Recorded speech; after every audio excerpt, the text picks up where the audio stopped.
A 76-year-old woman is being sent back to jail after she failed to answer her phone during a class. Gwen Levi was one of 4,500 federal prisoners sent home to complete their sentences during the coronavirus pandemic. She had 8 years of a 24-year sentence left. Joining us now to discuss this case is the president of Families Against Mandatory Minimums, Kevin Ring. Kevin, welcome. Thanks so much for joining us. Thanks for having me.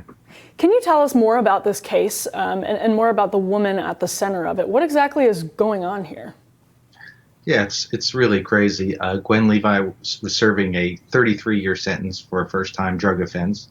Hardball tactics by a prosecutor led to that lengthy sentence. She served over a decade and a half.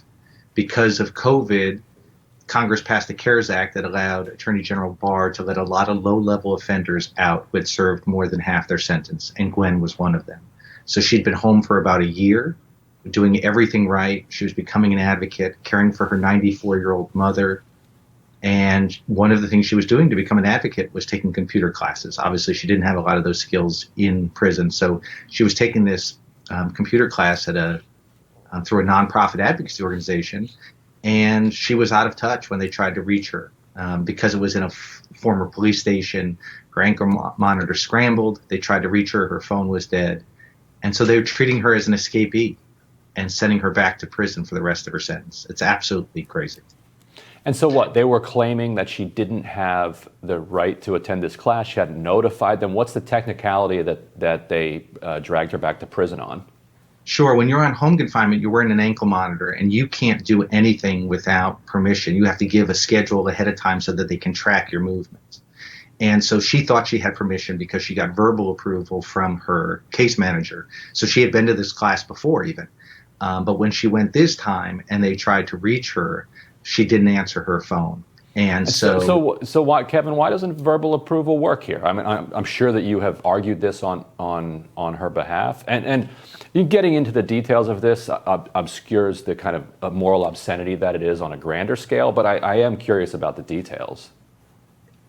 Yeah, it's just one of those things where it's the vagaries of your probation officer of how tight they want to be on something like this. The fact that she was otherwise in compliance and just didn't answer her phone during this period where they called. I mean, as her attorney said, they view you as you might have been robbing a bank, so we're going to treat you as if you were robbing a bank and treat you as such.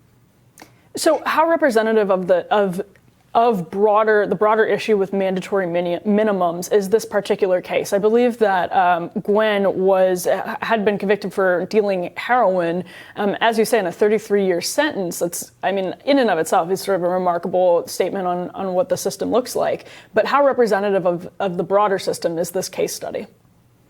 Well, her sentence was ridiculous and obscene, and the fact that she came out and was 76 years old, and she had just turned 76, and didn't need another 15 years in prison. So that goes to the absurdity of how long these sentences are. But what her case is representative of is this problem right now of these 4,000 people who are on home confinement that Bill Barr cleared to go home, said they were safe enough to be back in their community for the rest of their sentence. And now the Justice Department is trying to bring back to prison. And what we fear by President Biden not acting is that you're going to see more cases like Gwen's, where they're on home confinement with these strict rules, and they're going to run afoul of them at some point and be hauled back to prison one by one. So we're urging President Biden to act now, grant clemency to Gwen and 4,000 others who don't need to be back in prison. And who specifically in the Department of Justice does the heat need to be on here? I'm afraid at this point it's up to President Biden. The Justice Department is enforcing a memo that the Trump Justice Department issued. They feel bound by that. So the only remedy at this point is executive action and clemency. And so the only way to keep somebody like Gwen home at this point, or to get her home, is through a commutation of her sentence. It's safe. It's the right thing to do. There's no worry about her being a public safety threat. The same for these 4,000 others. Again, these were people that were cleared by Bill Barr to go home. So they're obeying the rules. They're doing everything right. It's on President Biden at this point. And I imagine that this is an issue in your work on this issue. You've probably noticed there's increasing bipartisan interest in making things right and making things better. I wonder how hopeful you are that we're kind of caught in this awkward pandemic adjustment period right now where Bill Barr cleared this number of people to go home. They're running afoul of the vagaries, as you say, in the system, which are obviously so existent and so harmful. How hopeful are you that this is just kind of the weirdness of the pandemic, where we're adjusting to the exceptional circumstances of 4,000 people being let out and then having home confinement, but also still being restricted by certain rules, and then ultimately the system will kind of right itself? Are you confident that will happen at all? I hope so. Criminal justice is one area, as you said, that has bipartisan support. And we're seeing that fray a little bit on some issues on, defunding the police and bail reform, some of those issues.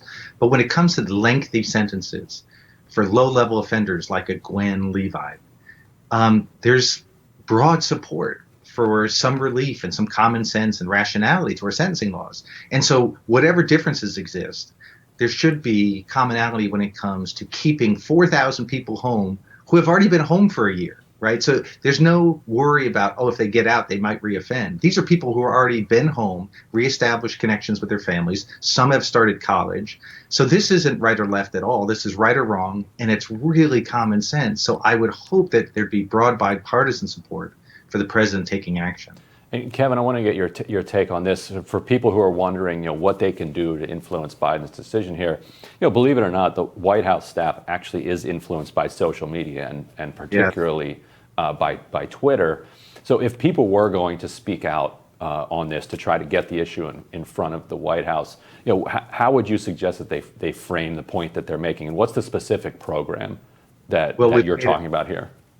Yeah, well, we've made it very easy. We have a hashtag that's called Keep Them Home. But the thing they should do is text HOME to 21333, because at FAM, we have tons of ways for them to get in direct touch with the White House through email, phone calls, and to register their support for Gwen and the 4,000 others who are stuck in this terrible limbo. Every day they wake up not knowing if they're going to have to go back to prison, and they don't want to be the next Gwen who gets in trouble for some small rule.